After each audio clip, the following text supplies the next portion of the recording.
The end of the 2019 International GT Open Series is on the home straight now. 3 meetings left to go, starting this weekend here at the home of British Motorsport. Silverstone plays host to round 5, races 1 and 2 here this weekend. Race 1 this afternoon, and this is the circuit. 5.9 kilometres on the Grand Prix layout. We've been to Paul Ricard, Hockenheim and Spa-Francorchamps and the Red Bull Ring last time out. Now we're here at Silverstone, and we still have Barcelona and the season finale at Monza left to run on what is becoming an increasingly sunny Silverstone this afternoon for the first of 2 races this weekend. Air temperature 16 degrees, track temperature and now much more toastier 25 degrees, and the humidity is continuing to go down and down with a bit more of a breeze in the air. Good afternoon everybody, Scott Woodby here in the commentary box to give you all the details and guide you through this afternoon's action on what has been so far a thrilling GT Open season. It's about to get even better, I'm sure, with some more brilliant racing. An hour and 10 minutes of racing here on the Grand Prix circuit. Follow us on the bottom, you can see on Facebook, Twitter and Instagram. Join the conversation using the hashtag GTOpen. You see I'm just on track here, the Sport and You, Mercedes and Manuel da Costa and Miguel Sardinha. And they will start towards the back of the grid this afternoon. But just behind them is one of our 2 front row sitting Emil Frey Lamborghinis. And that is in fact our pole sitting car. Albert Costa and Giacomo Altori, joint championship leaders coming into the weekend. They start on pole position with their Emil Frey Racing teammates Norbert Siedler and Michael Grenier on the front row alongside them. As for some of their championship rivals, well, it's a split between the Teo Martin Motorsport McLarens and this is one of 2 SPS Automotive Mercedes. This one in particular is the Miguel Ramos and Fabrizio Crestani number 10 machine. And they had an up and down series of fortunes last time out at Red Bull Ring, which I'm sure we'll see shortly with some highlights from the previous rounds. They will be starting off today from 4th on the grid on row 2. And they had a bit of a mishap on the start of the first race at Red Bull Ring after they ended up going 3 abreast with the front row pair on the run down towards turn 1. And as a result of that, they were deemed to be in the wrong to do such a thing, and they picked up a drive-through penalty as a result of that. Another car to watch for just there is the BMW. Senkia Motorsport. Another car to keep an eye on is this one, one of the 3, Teo Martin Motorsport McLarens. That is the Martin Kodrich and Enrique Chavez car. And this is one of the 27 Lazarus Racing cars. That's the Nicola DeMarco and the Eliseo Martinez. They start back in 17th on the grid. Here is another of our Teo Martin Motorsport McLarens. This is the all-Brazilian pairing in car number 16 that start in 13th position, and this is one of our onboard cameras for this weekend. This is the Aston Martin Vantage of Ollie Wilkinson and former Le Mans class winner and works Aston Martin driver Darren Turner, and they will be starting off this race here this afternoon from 8th on the grid alongside the Vincenzo Sospiri Racing Lamborghini of Frederick Schandorf and Thomas Tuchela.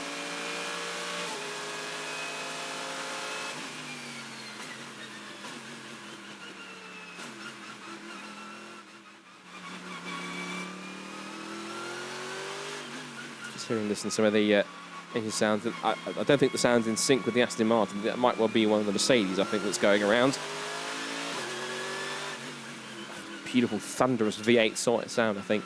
Even though we are on board with the Aston Martin, it does have a V8. I think that's one of the sounds of one of our Mercedes in the field. Just seeing there the Miguel Ramos and Fabrizio Crestani Mercedes is just lined up into its grid slot on the second row of the grid.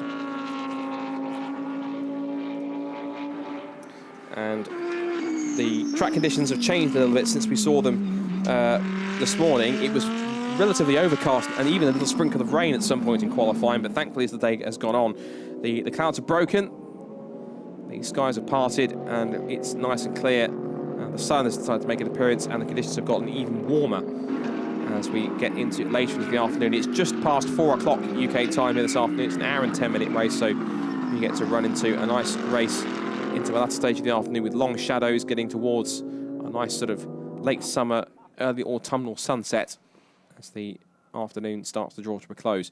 We should mention just there's a clue that we've got an extra British pair in this weekend's race. We've got Kessel Racing, thankfully, back with us this weekend.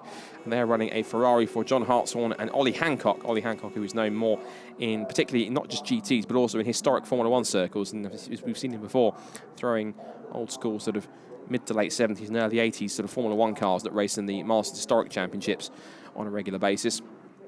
Good to see him in the mix. Here's two of the Antonelli run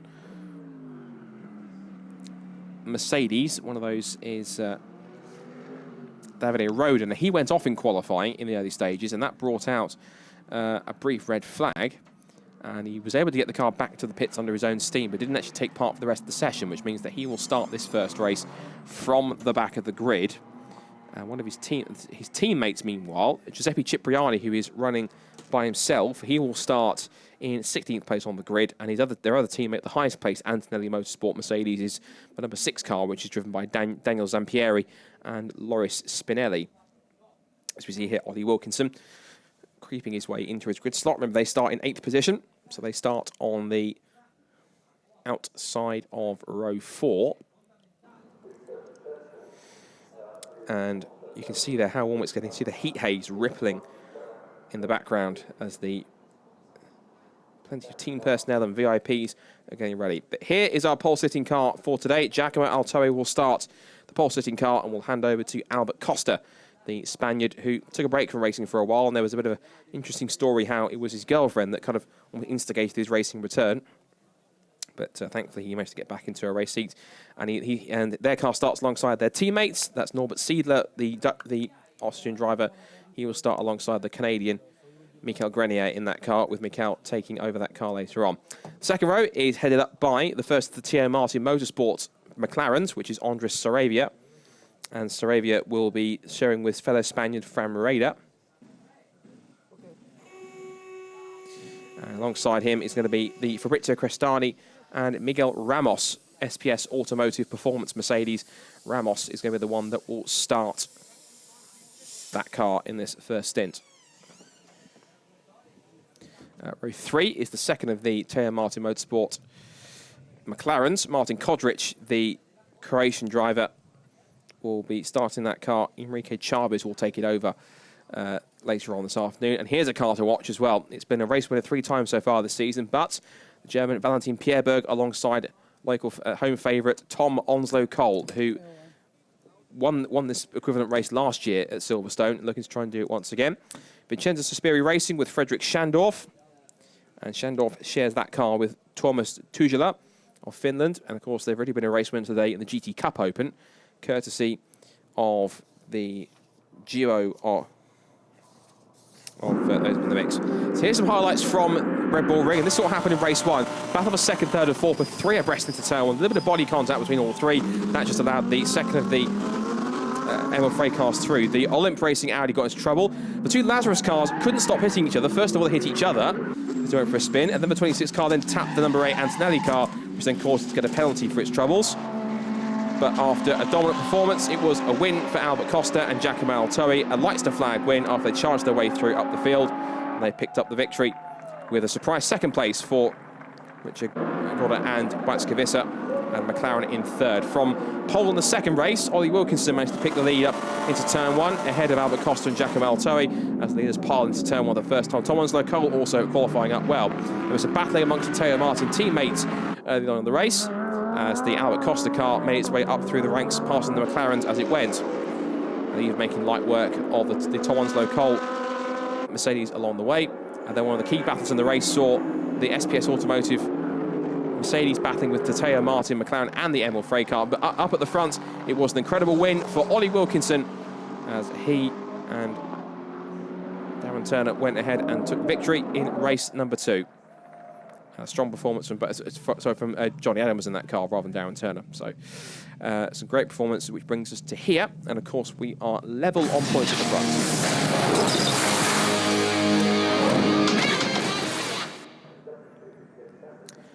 All set for the formation lap for race 1 of the weekend at Silverstone for International GT Open Round 5 of the 2019 season. Here's how they line up. An all-Emil Freight Lamborghini front row. Giacomo Altoe starts the pole-sitting car alongside teammate Norbert Siedler. Andres Saravia for Teo Martin in the McLaren. Miguel Ramos for Mercedes SPS Automotive in the Mercedes. Martin Kodrich and Valentin Pierberg for McLaren and Mercedes, once again the same teams. Fredrik Schandorf for Vincenzo Suspiria Racing in the Lamborghini. Ollie Wilkinson, the race 2 winner last time out in the Aston Martin.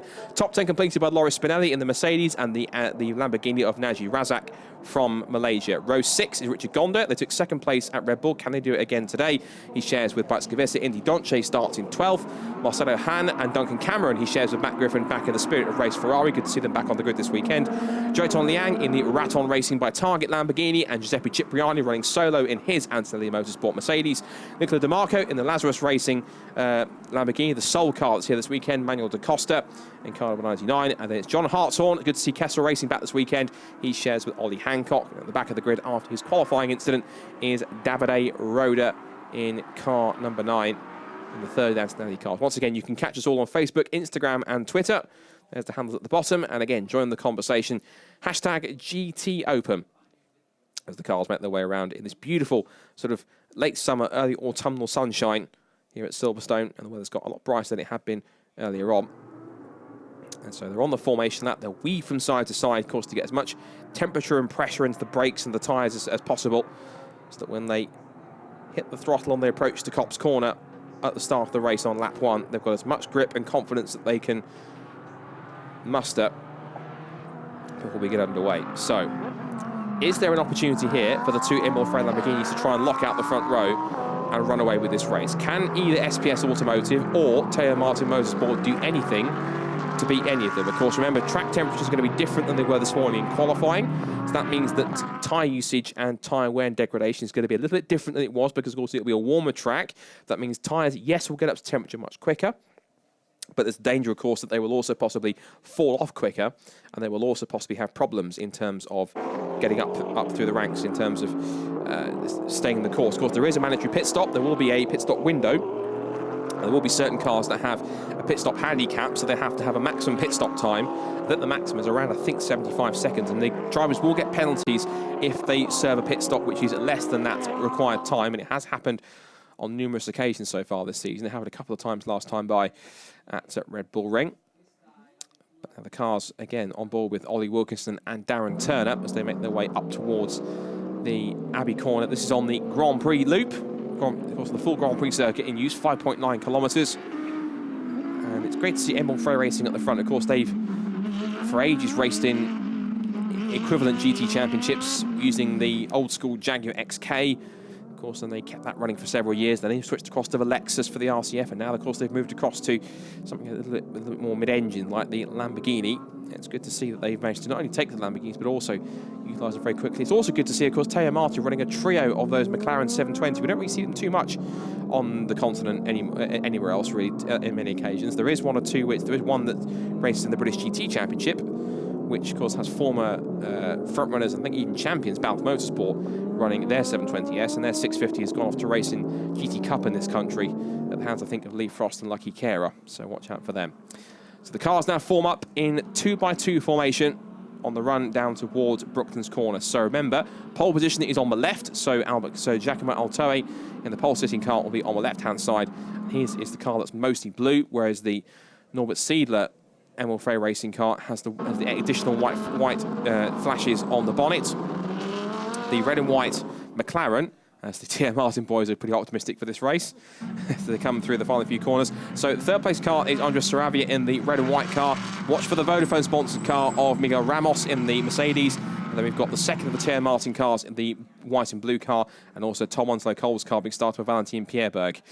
An hour and 10 minutes of racing here for race 1 of round 5 of the 2019 International GT Open here at the home of British Motorsport. Silverstone is all set to get underway. It is a smart 2x2 formation, an all Emil Frey Lamborghini front row. Will it stay that way by the end of the race? The red lights are up and they're out, and race 1 of International GT Open is underway. It's a clean start for the two Lamborghinis and a good start for the Teo Martin McLaren as they come up towards turn 1. And already into second place goes Andres Saravia in the McLaren into Copse Corner for the first time. So Altoe leads the way. Saravia should be up to second place. place. And up to third place, or down to third place, is Norbert Siedler. Up to fourth place with a great start is the Croatian driver Martin Kodric. Has made it into one and two cars off already. One car off in the background. That is the Teo Martin McLaren. That is Marcelo hands off the road. Also, we saw Ollie Wilkinson in trouble as he went off the road. But we had a car in the barriers already. So trouble already for the number 16 McLaren with Marcelo hand at the wheel. So they and Alan Cordair look to be out of the race already, it seems, I'm afraid, as they head down towards Stowe Corner already under attack for third place. Is the second of the Emil Frey Lamborghinis.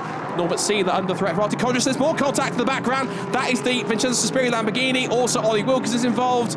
And also we've got, it looks to be, I think that is the Lamborghini. That's the Federico Leo car. And that car was being shared by Naji Razak, so he's involved as well. So Razak is involved in that. And yellow flags, well, safety cars on standby. So 4 cars have hit strife in the opening lap. That is the Teo Martin McLaren that's in the wars.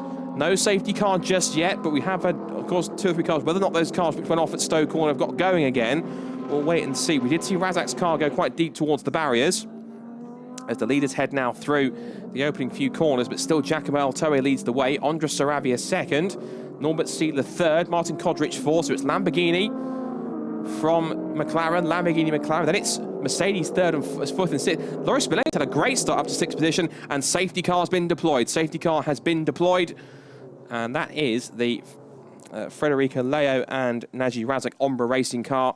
Optimum Motorsport. Darren Turner, understandably, not looking all that impressed, but hopefully hopeful that Ollie Wilkins is okay if he's managed to drive away from that incident. As the pack makes its way around, and they'll get picked up by the BMW safety car. So a very fast and furious start to this first race here this afternoon of the weekend for International GT Open. And a chance to calm down and also to assess exactly what happened, because we did see, I'm not sure if the Ollie Wilkinson Aston Martin was involved. As we see there, that's Najim Razak thankfully out of the car. Thankfully, he seems to be walking around and appears to be okay on the surface, which is the main thing. Anyone involved in the incident will automatically go to the medical centre to be checked after by the chief medical officer here this weekend. Even if it's just a small incident, they'll always go just as a pure precaution at the very least. But everyone bunches up now, so we get to kind of take stock of where everyone is at the end of what was a very energetic first lap with plenty going on. So the top sort of 4 or 5 spots were relatively unchanged for the most part. Ollie Wilkinson has brought the Optimum Motorsport Aston Martin into the pit lane, but it does have a damaged rear wing, I noticed, at the very least. But it's completely missing, in fact. So the rear wing is completely missing from the back of the 96 car, which is a shame. And I'm confident that car will have to, I'm sure that's going to be out next weekend at the British GT finale at Donington Park. So already some damage to try and repair. Now here's a replay of what happened. And now Marcelo Hahn goes off the road. Now the car he was nearest to was the Spirit of Race Ferrari. He just clattered the wall pretty hard. Hopefully he's okay. The marshals were looking over his car. Let's have a look here for a second. Now Ollie Wilkins, I think, almost had to avoid contact there from the Vincenzo Sospiri Lamborghini. He cuts over the tarmac runoff area through Maggots and Beckett's. And there's the team's reaction in the pit lane from Teo Martin. Of course, concerned, of course, for their driver and their car. Here's what happened further back. It's a little bit off camera as we come through into turn 1. Let's see what happens here. Looks as though that Wilkinson and the Vincenzo Sospiri Lamborghini of Schandorf, I think that is. Yes, Frederick Schandorf's at the wheel of that car. Looks like they came together. And the Naji Razak car, sadly, was an innocent bystander in that incident, and he was out of the race. Looks as though both Schandorf and Wilkinson did get underway. There's another angle. Both cars spearing off onto the runoff area. And the subsequent impact looks as though the Sospiri Racing Lamborghini took not 1 but 2 impacts. And that's a view from the Indy Donche and Russell Ward Mercedes as we saw that accident happening. And thankfully, Marcelo Hahn is out of the car, just being checked over by one of the medical marshals here just to make sure he's okay. As I said, he will go to the medical centre purely to be checked over. But the fact he's walking around is a positive sign at least. So thankfully, it looks as though that on the surface at least, both drivers appear to be relatively okay. But if there is any news, of course, we'll pass that on. But both moving around, both walking on their own steam, which is the main thing. So we can refocus now on the restart of this race, which should hopefully happen very soon. There's the Kessel Racing Ferrari. Again, good to have Kessel Racing back in the championship after quite an absence, and they've raced here for several times and been, I think, champions and race winners here several times over, has Kessel Racing, so good to see them returning. Of course, they've got an all-British driver lineup this weekend. John Hartshorn starting the car, and he'll be handing over to Ollie Hancock tomorrow. sorry, later on this race, then Ollie Hancock will start the car tomorrow, with John taking over for the second stint later on. So just to give you a bit of a sum up of where we are then in the order, Giacomo Altoe leads the way then from pole position. Andres Saravia with a great start got himself up to second place at the expense of Norbert Siedler. Fourth place for Martin Kodrich in the second of the two Teo Martin McLarens. Fifth place for Miguel Ramos in the SPS Automotive Mercedes. Sixth place, though, for the first the Antonelli Motorsport Mercedes. That's Loris Spinelli. He, of course, shares that car with Daniel Zampieri, so he'll be watching out for that one as the Teo Martin boys watch on. Sunglasses on as well. The sun has made an appearance. Seventh place for Richard Gonda in the BMW for Senkia Motorsport, which he shares with, of course, Rapid Dutch lady Bijtske. They took a second place. There it is, the BMW. Took a second place at Red Bull Ring last time out in their first race of the season. Eighth place for Indy Donche, the car he shares with Russell Ward. Ninth place at the moment now for Duncan Cameron and Matt Griffin in the Spirit of Race Ferrari. And then 10th place now for the Lazarus Racing Lamborghini, which started all the way back in... Well, they started back on the grid, if I can find the grid sheet. Here's a further replay. Now then, I just noticed there that the Spirit of Race Ferrari was a little bit out of shape there, so whether there was contact or not, but I have to wait and see. But the McLaren does take one hit on the front and one hit on the rear, so it does take fairly two large hits there. And again, I think there's been contact between the Optum Motorsports Aston Martin and the Vincenzo Sospiri Lamborghini. And of course, Naji Razak was pretty much an innocent party in that, as he got sort of shepherded off into the barriers. Thankfully, he appears to be okay. And both, of course, the Lamborghini and the Aston Martin got going again, but they're obviously quite a way down the field. And Wilkinson's car is in the pit lane and unfortunately out of the race. Shandorf's car is back out there. You can see that that's Shandorf's car just there with the punched out sort of front headlight where it made contact there after. I think it just clipped, or got clipped by Naji Razak's car at the end of that incident at Stowe. So once again, the car's just weaving from side to side, trying to keep as much heat and pressure into those tyres and brakes as possible. So some cars which are a little further up the field than we may have anticipated initially to watch out for, of course. Watch out for Indy Donche in that grey and red car there, number 33. There it is. Watch for that car from 7th place. That's in 8th place, my apologies. Duncan Cameron and Matt Griffin in 9th place. Watch for them to try and make some moves up through the order. Now, also as well, Valentin Pierberg has dropped to 12th position in that first stint, but we'll see if they can come back at that in race number 2, or at least later on in the stint when Valentin hands over to Tom Onslow Cole. And that car was quick in practice yesterday, so watch out for that. It's got some definite pace over a single lap. There's a few more of the Mercedes coming through, including a couple of more of the Antonelli cars. And there is the recovering Vincenzo Sospiri car with Frederick Shandorf at the wheel and making the way around. So Giacomo Altoe, who before GT Racing was more accustomed to TCR. Of course, he's competed not just at TCR Europe and International level, but also he's competed in the TCR Europe Trophy, which took place at his home circuit, which is Adria International Raceway. If you look carefully on his helmet, you'll see that there's Adria International Raceway emblazoned on the side. Of course, that I believe because his family owned the Adria International Raceway, if I'm correct. I know that I think his brother Giovanni Altoe as well was on that weekend 2 years ago was a particular winner because he was able to pick up the trophy for the DSG gearboxed TCR cars that weekend. And Giacomo was a teammate to Josh Files, and they're both up against a certain Gabriele Tarquini that weekend a couple of years ago in Adria in Italy. So just the British Marshals and Recovery teams and the snatch vehicle just picking up the Marcelo Hahn and Alain Coder McLaren. So sadly, that will go no further than the gravel track, but that'll be pulled out of the way. So still under the safety car here, and it's an hour and 10-minute race. We're coming up to 10 minutes elapsed in total now, including the laps we've had under the safety car so far at this reduced pace. So we're on board now with our second place car. This is Andres Saravia, which he shares, of course, with Fran Rueda.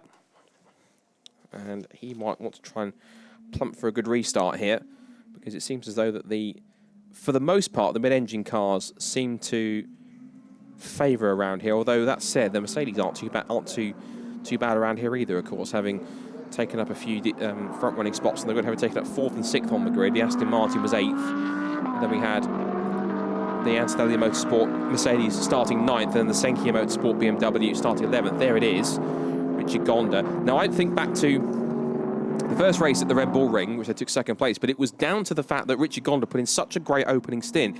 He ran much longer than everyone else, and because of that pace he ran for so long and so consistently, by the time he came into the pit and came back out again, when he handed over to Bite Skavissa, they actually managed to leapfrog both of the Teo Martin McLarens they were fighting. So both cars, where they were, cars 17 and 59, the Fran Laredo and Andres Sarabia car, and also Martin Kodrich and Enrique Chavez, they got a jump on them and actually managed to pick up a very handy 2nd place by quite a few seconds. So whether or not that's going to be a strategy here again this afternoon, we'll wait and see. I think they're still recovering, at the very least, Marcelo Hans' car. Whether or not they're doing the same for Naji Razak as well, I'm not sure. But again, just watching these cars weave from side to side, getting prepared for the restart. So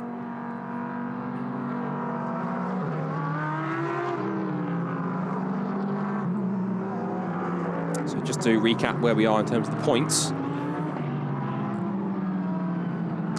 It is currently a tie coming this weekend between Albert Costa and Giacomo Altoe, and Enrique Chavez and Martin Kodrich. So the championship contenders at the moment in terms of those level on points, well, there's one of them, the Martin Kodrich Lamborghini, and the other one is currently sat in the lead of the race. So 1st and 4th is where your 2 main championship contenders are. As for others that are in the mix, Fran Laredo and Andres Sarabia are 10 points back with 60 points. The leaders both have 70. And then we have Fabrizio Crestani and Miguel Ramos on 56. Michael Grenier and Norbert Seidler with an interesting battle here between them for 4th and 5th position. So there is a battle developing here, possibly, for 4th and 5th position between the 2nd of the Emil Frey racing cars and the lead SPS automotive machine of Fabrizio Crestani and Miguel Ramos. They're only a point apart coming into this weekend. Also, Ollie Wilkinson's tally, I think, will disappear a little bit. I think that possibly Tom Onslow Cole and Valentin Pierberg will certainly gain points on them on this race.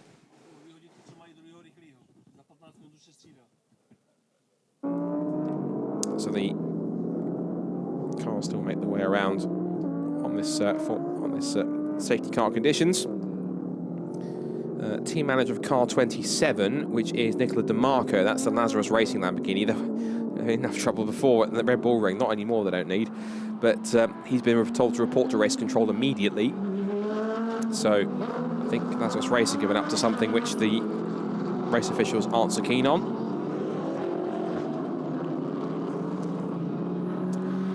And if I'm correct, I think it's round about 22 or 23 minutes, which is when the mandatory pit stop window opens, and what you will see is a mixture of strategies. So some will jump in straight away, some will jump in at the middle of the stint, some will jump in right at the end to try and time it as much as possible. And there is that trade-off. Do you go in early? Do you pick up a set of fresh tyres, put your other driver in who's fresh, energized, ready to go? Or do you put him in there to try and set some quick laps on those fresher tyres to try and pull that gap in or pull in any time compared to the other cars in front, which might be in older tyres? Or if you feel confident enough and the car feels good enough, do you go as long as you can on the stint, knowing that you can look after the tyres as much as possible, and then pit at the last minute right at the end of the pit window, so you've also got not only a fresh drive but also fresh tyres for the least amount of time in the race, which means that you've got the freshest tyres that you can use a little bit, push a little bit harder for the remaining maybe 20-25 minutes of the race. And so that is the trade-off in terms of how quick is your car, depending on the tyres. How quick is your car, depending on the condition of your tyres. That really is the big trade-off in terms of how good is it compared to one or the other. So, then again, behind the safety car, everyone will have saved tyre life no end, because of course they're running at reduced speeds, which means that they might decide to possibly stop a little later than they may initially anticipated to do so at the beginning of the race, due to the fact this is quite a lengthy safety car period to clear up the 2 cars which have been involved in that. Hopefully we can get back to racing very shortly.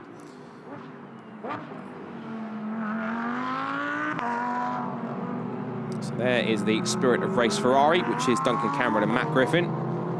We've usually seen them before in the past, not only in this this spec Ferrari, but also in a higher sort of spec Ferrari 488 in the likes of World Endurance Championship or even the European Le Mans Series. But we've also seen them, of course, in British GT, but they have been a force in that car. I think also Giacomo Alto is possibly asked if it get running a little bit close to the safety car to try and coax it to speed up a little bit more, because I think these drivers don't want to be running at such a reduced pace where they start to lose pressure and temperature and overall grip and feel in the tyre. I think that also Frederick Schandorf's very lucky that he hasn't got any bodywork rubbing on the wheel there of the front of the Lamborghini.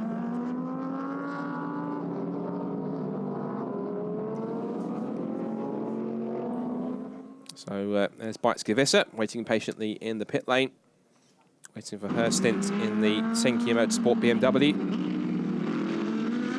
It's good to have Beitske here this weekend.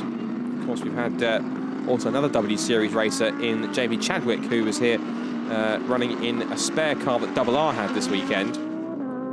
And she ran in that in Friday practice yesterday. And it was a spare car that hadn't been used too much. So even though she was towards the bottom of the times, you can't really read too much into that, because effectively she was a car that hadn't been used for quite a while, so it wasn't really completely set up for her, including even the seat. So one to watch out for there. But she's possibly open to making an appearance in the last 2 weekends at Barcelona and Monza, so hopefully we'll see that. But that's Euroformula Open. This is the International GT Open, and this is a very lengthy safety car. They've only just got down to lifting off the Naji Razak Lamborghini, and of course credit has to go to all the hard-working British marshals. They are some of the best in the world, and they do give it a lot of free time and effort for a sport which they very much appreciate and enjoy, and it gives them a real chance to be part of the action and be one of the most vital parts of a race weekend, because of course without marshals, incidents like this would take much longer to clear up. So if you do see a marshal around the race circuit of Britain, do show your appreciation, because there is quite a lot to appreciate there. That's Federico Leo by the looks of things. He's looking rather disappointed at the fact that he will not get a chance to get behind the wheel of the Ombra racing car. But he'll get another chance tomorrow, hopefully, once that car is back in the garage and repaired and ready to go for race 2 from qualifying tomorrow morning. So hopefully, if our marshals and recovery teams can hoist the Ombra racing Lamborghini back onto the low loader as quickly as possible, we'll be able to get racing back underway, because we've now got to the point where we are coming up towards 20 minutes, and we spent roughly around about sort of 15, 17, 18 of those minutes under the safety car. So again, just to quickly recap for those who may be just joining, under safety car conditions after 2 first lap incidents, one involving Marcelo Hahn in the, my apologies, in the Teo Martin Motorsport McLaren, after he hit the wall on the outside of Maggots and Beckett's after potential contact with the Spirit of Race Ferrari. And then we saw an incident right here at Stowe Corner between, it was initial contact between the Vincenzo Sospiri Lamborghini of Frederick Schandorf and the Optimum Motorsport Aston Martin of Ollie Wilkinson, and the Ombra Racing Lamborghini, which we just saw there being put onto below loader, or being loaded up onto the recovery truck of Naji Razak, was effectively an innocent party in that move, and because of that they found themselves out in the barriers. And so it's just the recovery teams taking the time they need to make sure both cars are removed, hopefully as swiftly as possible. But we are starting to get, as we say, we are starting to get relatively close now to that stage where it's not long to go until we get to the pit stop window. Of course, the thing is that the majority of their stint so far has been spent under a safety car at reduced speed, so therefore they haven't really pushed too hard. There's a racing legend, that is Bernd Schneider. He's there with the HTP Motorsport squad. I imagine that's one of his cars that he's helping out this weekend, the Indy Donche and Russell Ward machine. HTP, of course, looking after that squad, which is also looked after by Winwood Racing. So Bernd Schneider is in there. Now, car 27's under investigation. That is Nicola DeMarco, and he's under investigation for overtaking under the safety car, which, of course, is a big no-no. So Lazarus Racing, they've had a pretty shaky race weekend at Red Bull Ring, and it's not getting any easier here at Silverstone with the fact they're under investigation for that.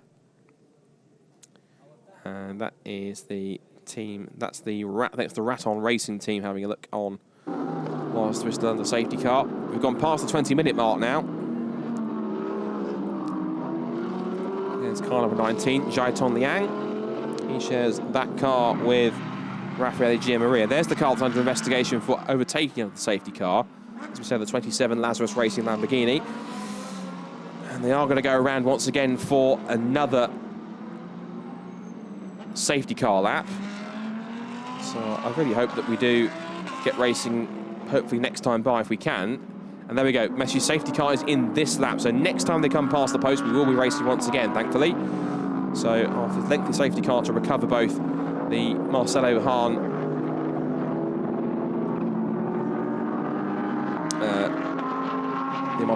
Taylor Martin Motorsport McLaren, and also the Naji Razak Lamborghini.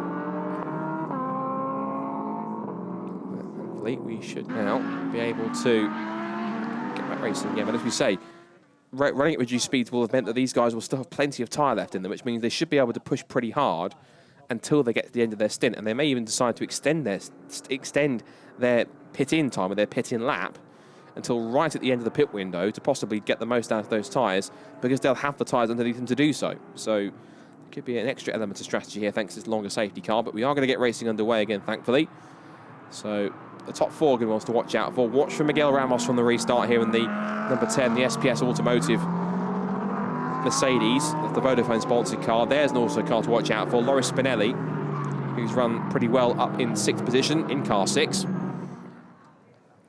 Remember, he has Daniel Zampieri to hand over to in the pit stops when they get around. Also watch for that car just behind him, Richard Gonda. Now, depending on how long he decides to go for the rest of this first stint,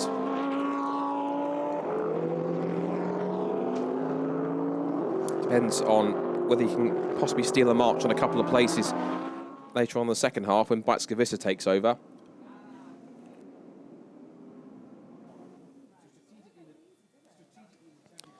And already you can see that a couple of the drivers are already starting to get their earplugs and get themselves ready to change over, because we are getting to that stage where we are really close to the pit window.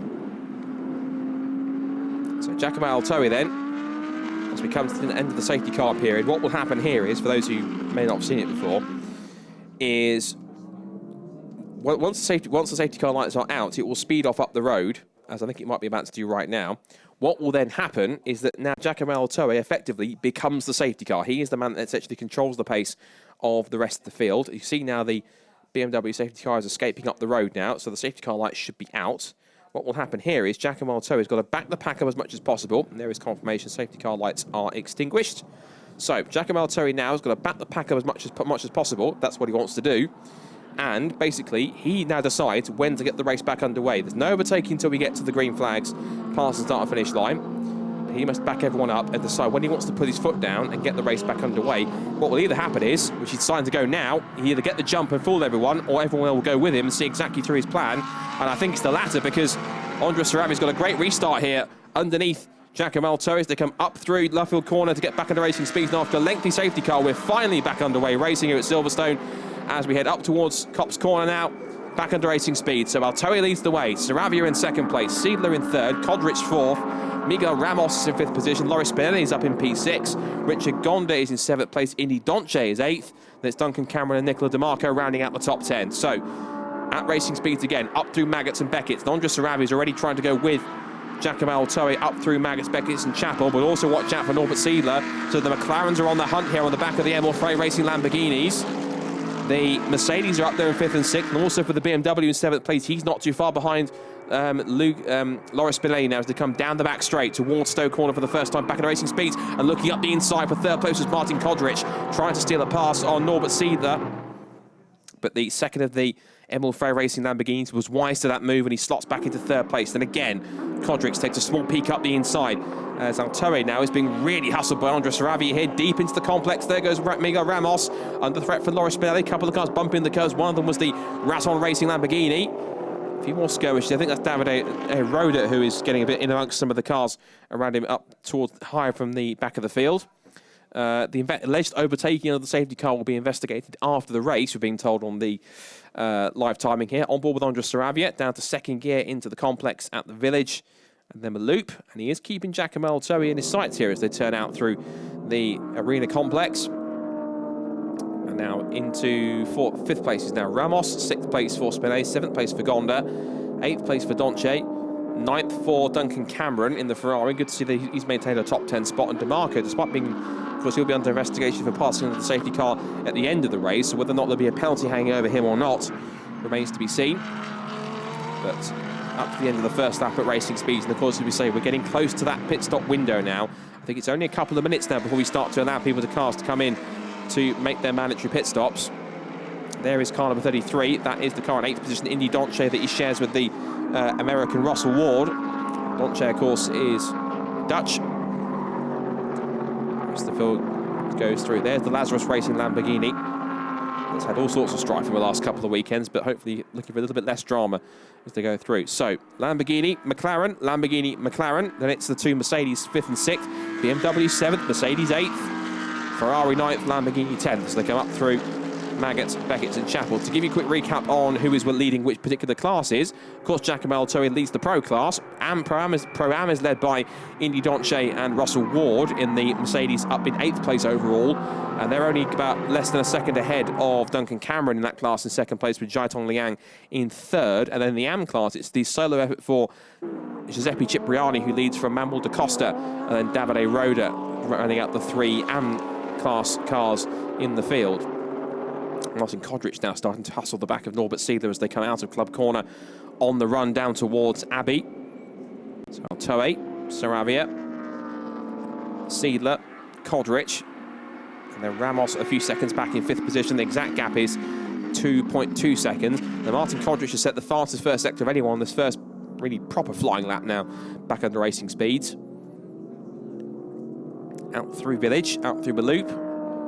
And let's see what Kodrich has got here, of course. He's going to try and close as much as he can as they turn out through the first few corners and onto the back straight. And now down towards Brooklands again. It looks as though at the moment, the fight for 3rd is closer than the fight for the lead. So because Altoe seems to just about have the measure on Saravia, I can't quite say the same about Siedler and Kodrich, because that McLaren is not going away from the rearview mirrors of the 2nd Emil Frey Lamborghini. So this really is a grudge match between Emil Frey Racing and Teo Martin Motorsport, because it is their 4 cars in the top 4 positions. And Miguel Ramos, looking at his times, he's also setting 150. In fact, he's actually lapping quicker than the 3 cars immediately in front of him. It's a new fastest lap of the race from Giacomo Altoe, 159.020. The rest of the top 5 are all running in the roughly mostly low to mid 1 minute 59s. Now, you can see on the top left corner, change on. That means that the pit window is now officially open. That means that pit stops are now permitted to make their mandatory driver changes, and also tyre change, and even topping up with fuel if they choose to do so. So let's see. The big question is going to be now, which of these 4 cars is going to drop first? Now then, the Optum Motorsport Aston Martin is back in the pit lane, now with a brand new rear wing that's been fitted onto that car after the contact up at Stowe Corner. That car hasn't got any wheels on it, but I'm sure they'll quickly just haul out some Michelins and stick them onto the side and get it out there if they can. And that may be simply just to get it out there to possibly score some points and to do something in the Pro class, so they can try and score something in Pro, get a couple of points for their troubles. Then they will try and do that as best they can. But of course, they're way down the order to pose any threat to the leaders who are here up at the complex at Village and the Loop. So Altoe's advantage now on this lap is 1.5 seconds. He's going faster still. He was 0.2 quicker than Saravia on the first sector. He's quicker again by another 0.2 in sector 2, so he's up by 0.4 in this lap and looks to be ready to go inside 159 on this flying lap. There he goes. Saravia second in the sort of reddish, sort of orange and white car. There is, I think that's Ollie Wilkinson, if not Darren Turner. It is Ollie Wilkinson, so he's back out on the road again with fresh tyres on. And again, this will simply just be a glorified test session for them now today. They'll try and fight back again tomorrow, but it may well put them into a position where they potentially could start towards the front of the grid, because I believe race 2 is a partially reverse grid. Now this is interesting. 3 of the first 4 cars are all in. The only car that hasn't stopped is Norbert Siedler in the second Emil Frey car. Both of the leading Teo Martin McLarens are in, and also so is the race leader. That is Giacomo Altoe. So to confirm who's changing to who, it is going to be Giacomo Altoe giving up the car for Albert Costa.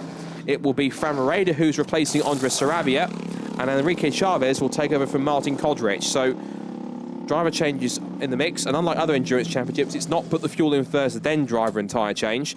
It's driver and tyre change first, then put the fuel in afterwards. So, but the other way around there. There's the lead that Siegler has now after he hasn't stopped. Up into second place, incredibly, has gone Loris Spinelli in car number 6. So Antonelli Motorsport having, at the moment, one of their better runs of the season so far in the Mercedes. Of course, Loris will hand over to Daniel Zampieri. Pit stop in progress for the Matt Griffin and Duncan Cameron Spirit of Race Ferrari. They've got a handicap of 80 seconds. Also, the other Ferrari in the field, which is the Kessel Racing car in the pit lane. Ollie Hancock, which has a handicap of 70 seconds. So it has to be a minimum pit stop time of 70 seconds they have to serve. John Hartshorn gets out, and it's Ollie Hancock who jumps in the 488. So it's, at the moment, this is on the road, second, third, and fourth between Spinelli, Gonda, and Donche. So 2 Mercedes sandwiching a BMW. So out through Village and Loop they go.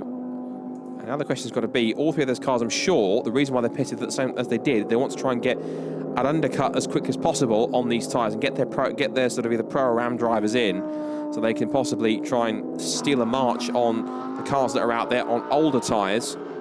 But again, as we said earlier on, this is the trade-off. Do you pit now and have possibly worn tyres again towards the end of the stint, but you've pitted early to try and make the most of the fresh tyres at the beginning to gain some time whilst the other car in front who hasn't stopped yet goes around on old rubber, as Norbert Siedler's doing, because he hasn't pitted, so he's continuing on in car number 14. He wants to extend this stint, but we have seen it work in the past, because the other option, of course, is do you stay out for as long as possible and maybe suffer right at the end of the first part of the race with worn tyres, but then do you jump into the pits, put a fresh driver in, a fresh pair of boots on, and you'll have some of the youngest tyres in the field to possibly get yourself up through the order. Now, here's a couple of Mercedes in the pit lane, one of which is Valentin Pierberg, and he will hand over to Tom Onslow Cole. I think the car behind him, I think that is possibly, that's Giuseppe Cipriani, so he is the leading, well, he was the leading AM driver now. It's Manuel da Costa's gone through now as the leading AM driver at this instance.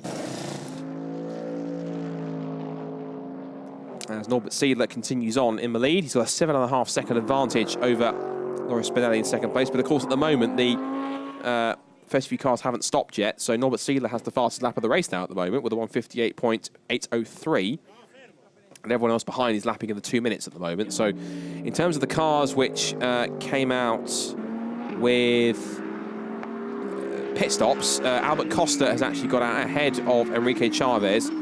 And I think Fabrizio Crestani has also managed to leapfrog Fran Moreda in the pits as well, because it looks as though we've got a Mercedes now splitting the 2 Teo Martin McLarens that are remaining, because, of course, we lost Marcelo Han on the first lap due to that incident up at Maggots and Beckett's.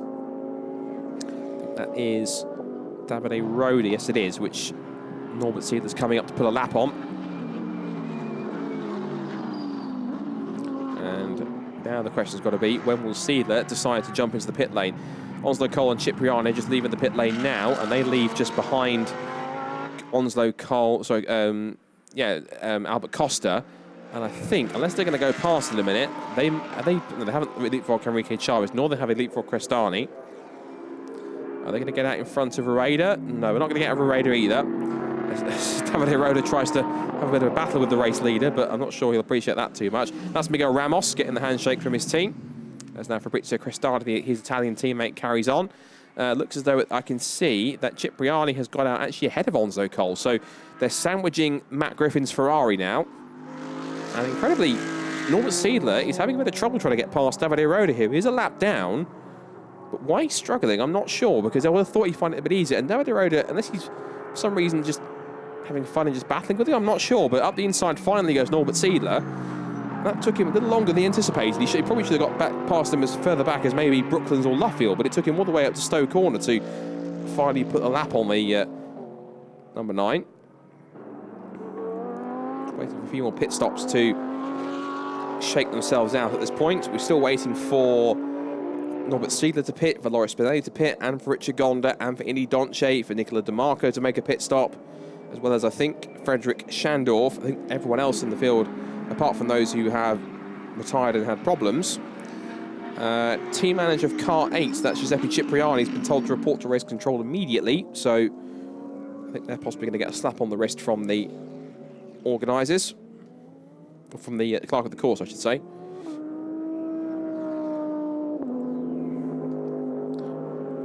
So there goes Norbert Seidler then, continuing on. He's got an 8-second advantage at the moment on track from Loris Spinelli. There he is in the background in second place.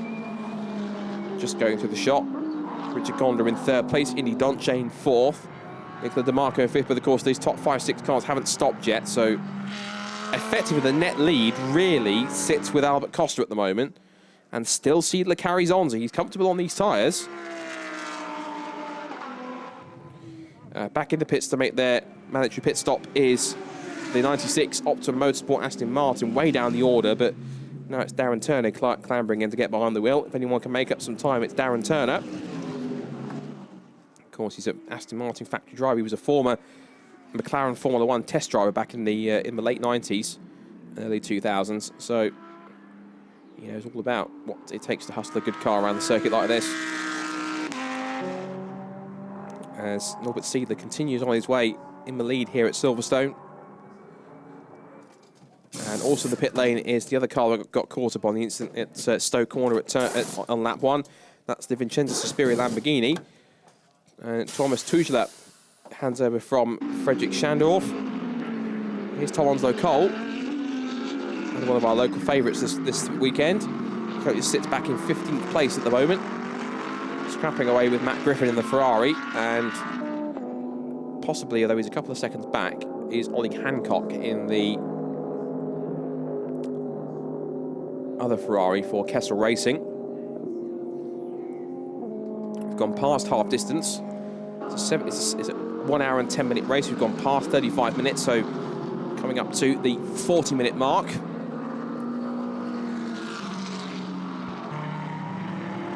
There is the number 8 of Giuseppe Cipriani, who's been called to race control. Also so has the car number 17, and that's the Fran Moreda and Andres Sarabia, Teo Martin McLaren. And I wonder possibly, the only thing I can think of potentially, if not track limits, is it possibly for too short a pit stop compared to their required time? Because we have seen cars penalised for that over the weekend. There is Fran Moreda, and he's certainly running at the moment in 11th on the road at the moment in the race. But bear in mind, of course, we've still got a few cars to make that first pit stop during this pit window. Here's a good scrap that's developing here. I'm trying to see where effectively this is net 4, if you see what I mean. So Chavez ahead of Crestani. I think this is for net second place, really, because you see Albert Costa in the lead. Nicola DeMarco is in the pit lane as it's flashed up on our timing screen, so he's in for a pit stop. He'll be handing over to Eliseo Martinez as battle goes on. There is the Lazarus Racing Lamborghini as out clambers Nicola DeMarco, and in jumps Eliseo Martinez.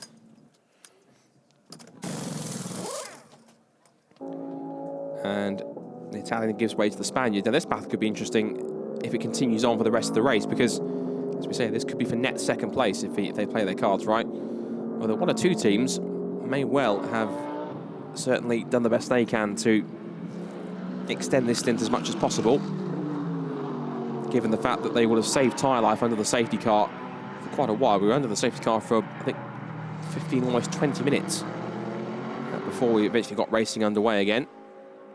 So out of Luffield through Woodcote once more come Enrique Chavez in the McLaren and Fabrizio Crestani in the SPS Automotive Mercedes. Up now through Maggots and Beckett's. So it says the battle at 8, but looking at the drivers who haven't really stopped yet, I think Eliseo Martinez will have dropped behind this battle anyway now. So at the moment on the road, it's for, in reality, it's for kind of 7th and 8th position now. But of course we've still got Norbert Seidler to stop, Loris Spinelli to stop, Richard Gonda to stop, and Indy Donche to stop, and I think also Manuel Costa. Speaking of which, here is our race leader then. So Norbert Seidler in the second of the Emil Ray Lamborghinis is in for that second stop. Now he's got a 70-second handicap, which means he has to have a minimum pit stop time of 70 seconds. If not, he will incur a penalty.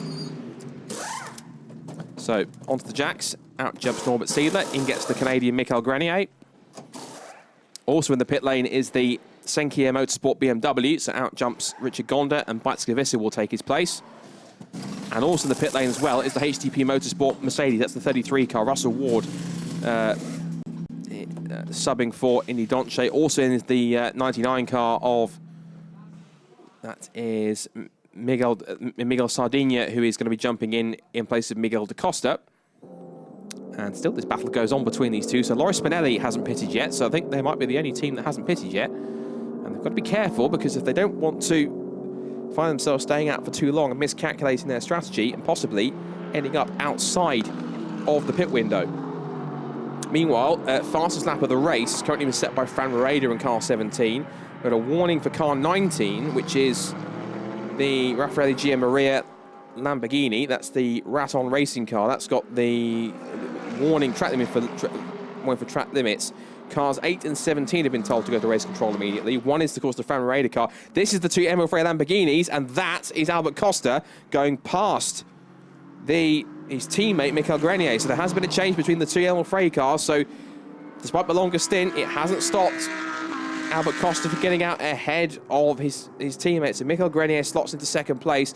At the moment, it does appear as though it is a relatively comfortable Emil Frey 1-2 at the moment after a brilliant start at the front. There is third and fourth at the top of the shot. And there is the fifth place car. That is the BMW Bajtskivisa. And behind them is the flying Fran Moreda, because Fran is up there now as what should be now sixth or seventh position. Although it's net sixth, really, because we haven't seen Loris Spinelli pit yet, but wondering where they're going to turn out. Now, their gap was 59 seconds, which won't be enough for them to get out in front of the leaders. So, in terms of where they are at the moment, they might slot in actually around about possibly 5th, 6th or 7th position. In they come. This is them. So Loris Spinelli will hand over to Daniel Zampieri. This is the last due tyre stop and driver change. And they've literally timed that to perfection, because they've got into the pit lane just before the cut-off point for driver changes. So they've timed that pretty much perfectly right at the end of the stint. The only thing is, though, they crossed the line some 58, 59 seconds ahead. So looking at where they are, they're actually situated right at the end of the pit lane. So this may benefit them, it may not. So leaders are already making their way out through the complex. This is a replay of the 99. And that's a spin for the 99 of Miguel Sardinia. So the Sports and New Mercedes not using its tyres as much as it should do. This is Davide Roda coming into Maggots and Beckett. Oh, where have I seen this before? It was a bit of a problem that we saw of him in qualifying, and I think that little bounce over the curb has possibly damaged something on the front of the car. Maybe front left suspension, I think, something rubbing, and yeah, that car in fact has actually pulled off to the side of the road, smoking pretty heavily. There's a yellow and red stripe flag, so it looks like there's going to be a slippery surface flag is out there somewhere on the circuit, and I'm wondering possibly if that's for into Maggots and Beckett's for the car that went out. That is Loris Spinelli, and that is him coming out of the pits. Sorry, and Daniel Zampieri's car now, who changed over from Loris Spinelli, and he has now got out. Where's he got out now? Ahead of. That's now 5th or 6th position, but he's given it all up. He's run deep into Maggots, Beckett and Chapel, round the outside goes Visser, and past him goes Ferreira. So I spoke too soon, because Daniel Zampieri had a great run on that. He was up in 5th position by the looks of it, and then he just lost out, I think, getting a bit too overexcited, and actually lost out to both Fran Moreda, who was also in the process, not only passed the Mercedes, he's also passed Bajtskivisa, so she's also given up a place as well. So 2 spots for the price of 1 for Fran Moreda, as he now moves up into what is now 5th position. So effectively, all the pit stops are shaken out now, so we can give you pretty much the order of who is where. So everything reads as follows. Albert Costa and Michael Grenier, the 2 Emil Frey Lamborghinis, lead the way. There's only 0.2 of a second between them, but they're in team formation, 1st and 2nd, with 25 or so minutes to go. 3rd place for Enrique Chavez, watching here this battle for P3 between the Teo Martin McLaren of Enrique Chavez, who started by Martin Kodrich. And then we have in 4th position, it's Fabrizio Crestani and Miguel Ramos. 5th place now is Fran Moreda, who shares with Andres Saravia in the 2nd tier Martin McLaren. It is 6th place for Bajtskivisa and Richard Gonda in the number 3 Senkia Motorsport BMW. Down to 7th after what could have been 5th is the Mercedes, and safety car's been deployed once again. I can't imagine it could be anything else other than Davide Roda's stranded Mercedes, and yes, it is. Oh, it's not just smoky now; it's actually steam. Like, it is actually on fire. So, but thankfully, Davide Roda has managed to go through into the pit lane. once again comes Darren Turner. That's another time the Optum Motorsport Aston Martin is in. I'm not sure all's well with that car after the early incident. I wonder if any problems, that problem it's got is a legacy of the incident, or maybe they're saving the car for tomorrow. But they are, I think, possibly taking the wheels off that car, so it might be done for the day, unfortunately. Now, what this does, again, safety car's been deployed. What this will now do is it means the lead gap which the two Emil Frey Lamborghinis enjoyed has now been completely evaporated. This now means that the two Teo Martin McLarens and the Miguel Ramos and Fabrizio Crestani Mercedes and Bites-Cavisa and Daniel Zampieri have all closed back up now. You see the recovery sort of pickup vehicle there just heading down towards the scene of the incident. There's Teo Martin watching on. They watch their cars on the road.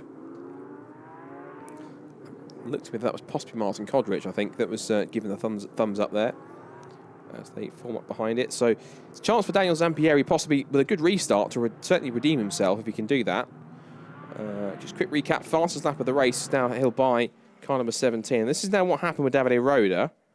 Oh, yeah, just bounced across the curb. And I think it's broken something on the left front, possibly, with the way he's landed, because all the steam and all the whatever it is, or smoke, seems to be coming from towards the front as it's sort of sitting down on that left front. This is between the Kessel Racing Ferrari and the number 33 Russell Ward car. So Russell Ward, of course, had taken over from Indy Donche, and that was a move there. And that was for position. And this is the Antonelli Motorsport Mercedes of Roda pulling off with. I think it looks to me, if it hasn't damaged suspension, it's obviously damaged something on the underside of the car, which has obviously ignited something. Whether it could be fuel, because, not fuel, it could be oil, my apologies, because the slippery surface flag was out. And I wonder possibly if the oil or something has gotten onto something quite hot within the engine and caused a very, very small fire of some kind, potentially. It's certainly ignited something. The car's not completely up in flames, thankfully, but it is certainly smoking and steaming away for some reason. So everyone forms up back behind the safety car. And so again, we can take stock of where we are at the moment then. So Albert Costa leads the way from Mikel Grenier in second place. Enrique Chavez is third. So Lamborghini's first and second. Enrique Chavez in third. Fourth place for Fabrizio Crestani. Fifth place for Fran Moreda. Sixth place for Bites-Cavisa. So the two Emil Frey cars first and second. It is Teo Martin McLaren in third. Fourth place for Fabrizio Crestani in the SPS Performance Mercedes. Fifth place for Fran Moreda in the second Teo Martin McLaren. Sixth place for Bites-Cavisa in the Senkia Motorsport BMW. Seventh place for Daniel Zampieri in the Antonelli Motorsports Mercedes. I think that's certainly one of their arguably best performances they've had so far this season. Eighth for Raffaele Giammaria. Again, an improved performance for them, because usually they have one or two issues across the season, but Raffaele Giammaria has been given that kind of fairly strong position after it was started by Zhaiton Liang. Ninth for Thomas Tuchel, and 10th for Tom Onslow Cole. And actually this safety car might give him a chance to move up a few spots in the last sort of 21 and a half minutes or so. 11th place now for Matt Griffin and Duncan Cameron. 12th for Giuseppe Cipriani. 13th place for Ollie Hancock. 14th place for Russell Ward. 15th place for Alicia Martinez. And then Miguel Sardinia, Davide Roda, who's out of the race sadly, and also appears to be the case with Darren Turner, as well as Naji Razak and Marcelo Hahn. So I imagine it will be a case of simply just trying to extract the Mercedes out of its position into a spot that's maybe safer on a safer place on the infield up against the barrier.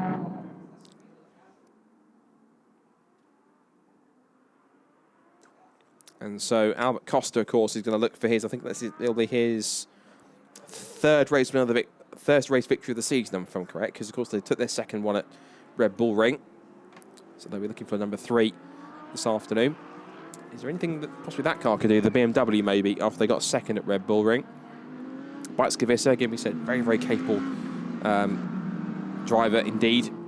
He's raced at single-seater level in Formula Renault 3.5s and also in single-seaters, but now she's only just recently decided to get to try her hand at GT cars and certainly taken to them pretty quickly. Now, we just saw there some of the dust and sort of the white sort of powder or dust that was on the circuit. That is simply cement dust, and that's as a legacy of, I think, any fluid, whether it's fuel or oil or coolant or water or something else that's been dropped onto the circuit. And I suspect it's possibly something to do with the oil or fuel, given that they've used the kind of the cement dust or the powder sort of solution, which is used to sort of quickly absorb and dry, I bet, any spilt oil or anything at all. Just seeing here some more of our marshals deploying some here, and it looks as though, now where's that started? That started just on the, coming to the apex of Chapel. So whatever the problem was, it seems to certainly started dumping something all the way across the circuit until he pulled off the road.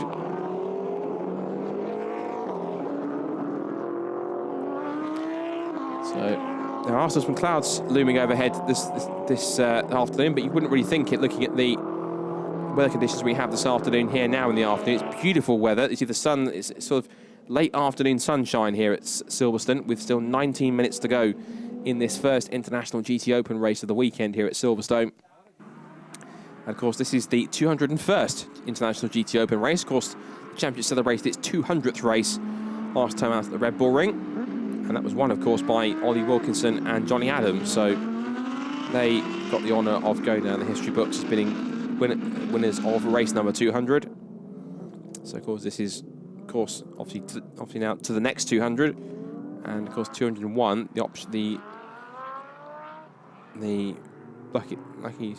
lucky co-drivers that could achieve that feat could be Albert Costa and Giacomo Altoe. So we just saw that Davide Aroda's car just being very swiftly loaded up onto the pickup. And also the marshals are very, very quickly getting down there to scrub the part of the track that has fluid down it, of course, and applying plenty of quick drying cement dust or quick drying solution to get rid of it as much as possible. So you may well see once or twice if cars put their wheels onto that sort of cement dust covered line, then what it will do is it will shoot up one or two of the large clouds of cement dust, which can and does happen, but we'll wait and see how that plays out. We're seeing the Senkia Motorsport squad watching on.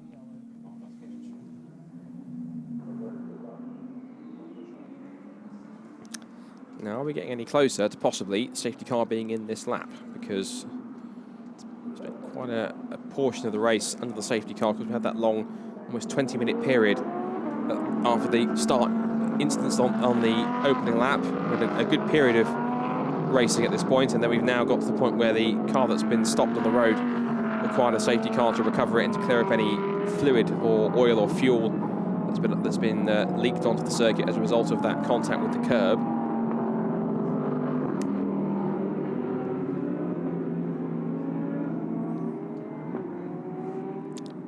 Just checking where...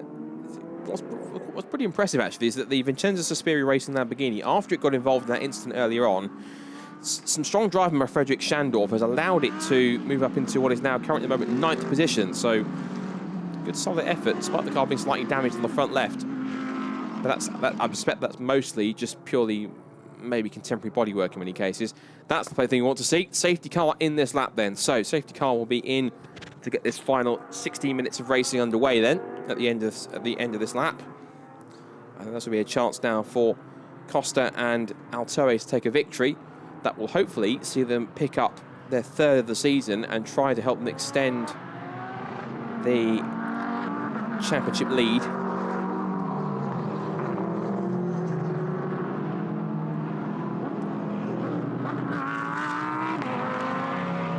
And in doing so, they'll be able to get an advantage, of course, over the Teo Martin McLarens in the process. This is Fran Moreda at the wheel of his Teo Martin McLaren. He currently sits now at the moment in 5th position. He's got the SPS Mercedes ahead, and behind him the Senkia BMW behind of Bajtska-Visser. And when we do get round to the start and finish line, we'll have less than 15 minutes to go.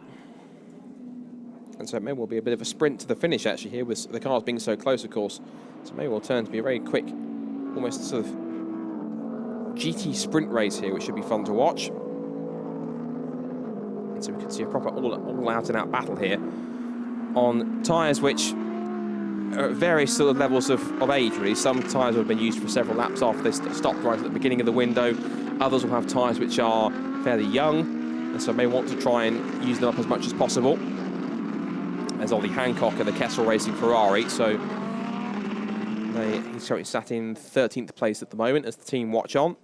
And we communicate with their driver now. This is safety car restart take 2 this time, albeit it's again the 63 car at the head of the field, but it's Albert Costa this time who wants to try and bunch everyone up. Now, I noticed Altair didn't really group everyone up as close as maybe others may do, but I think Albert Costa's certainly trying to do that now to try and get everyone together so they can all go off in one big group. And he's trying to fool them as best as he can by going at the opportune moment to try and pull away on the restart and create a gap on the run through the final few corners to start the race again, which he has done.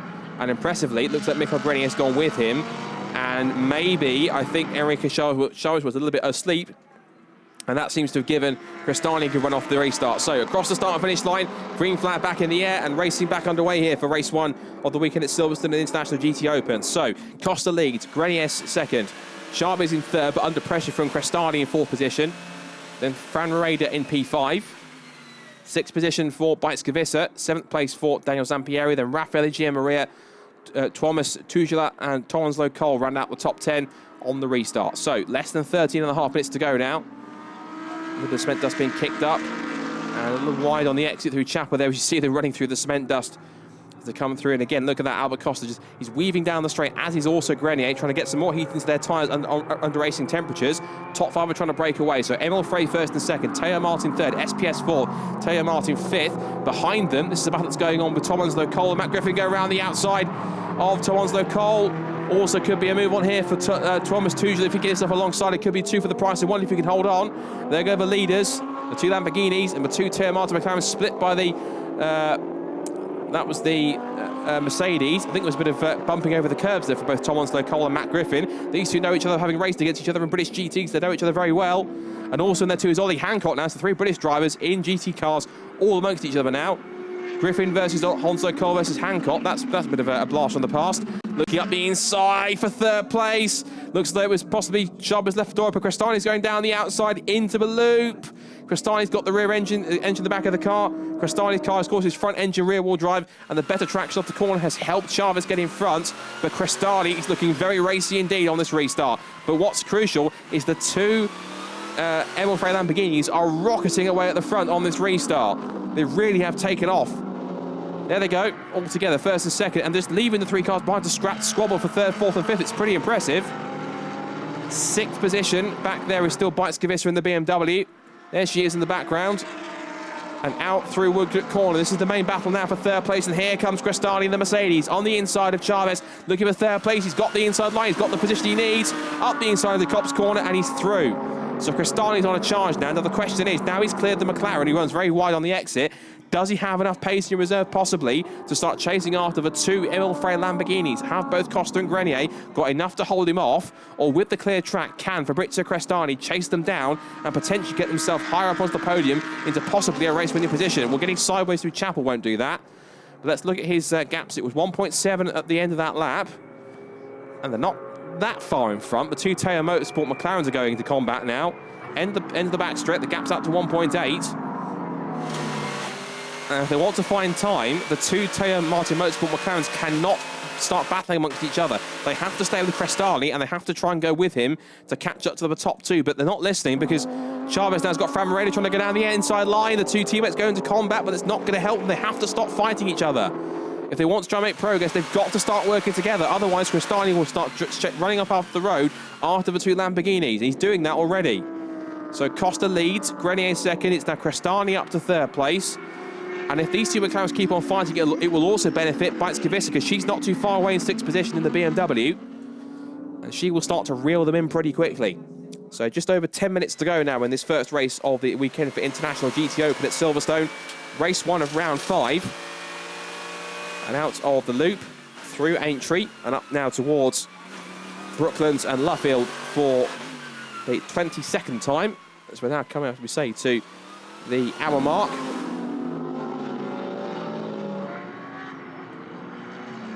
up through the complex they go. 7th place for the record is Raffaele Gianmaria, who's done pretty well. He leads the Pro-Am category at the moment for the Raton Racing by Target Lamborghini. 8th place for Thomas Tuchel, 9th place for Matt Griffin, 10th for Tom Onslow Cole, 11th for Ollie Hancock, and 12th for Russell Ward, who took over from Indy Donche in the number 33 car. And leading the AM category, it's actually Miguel Sardinia. So the 99 car of Manuel da Costa and Miguel Sardinia leads the AM category from Giuseppe Cipriani.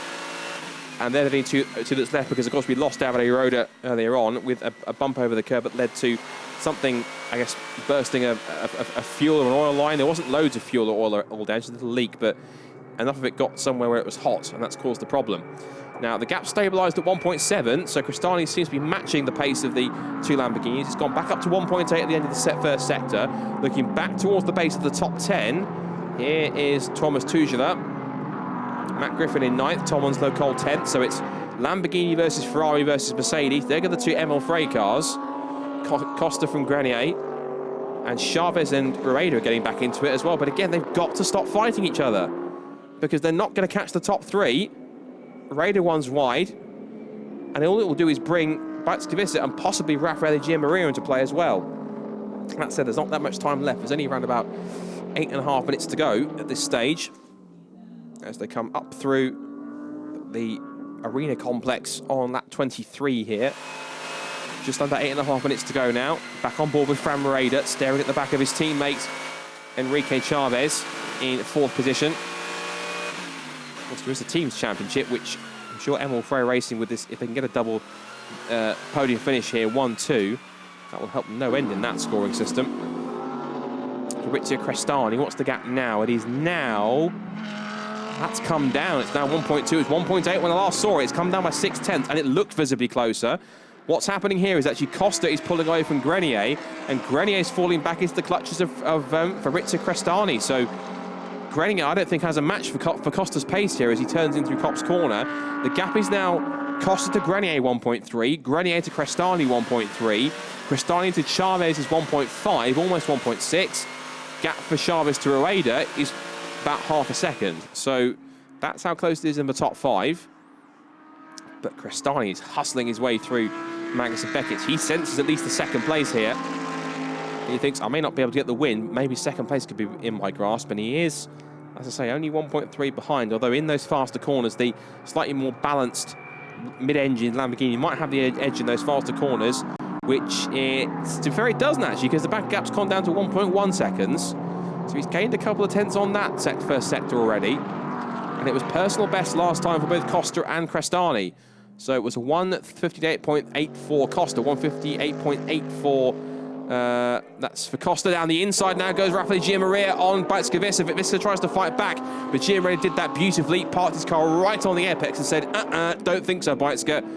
And through into 5th position goes the Lamborghini. So it's now Lamborghini's 1st, 2nd, and 5th. Sorry, 1st, 2nd, and 7th, 6th, my apologies.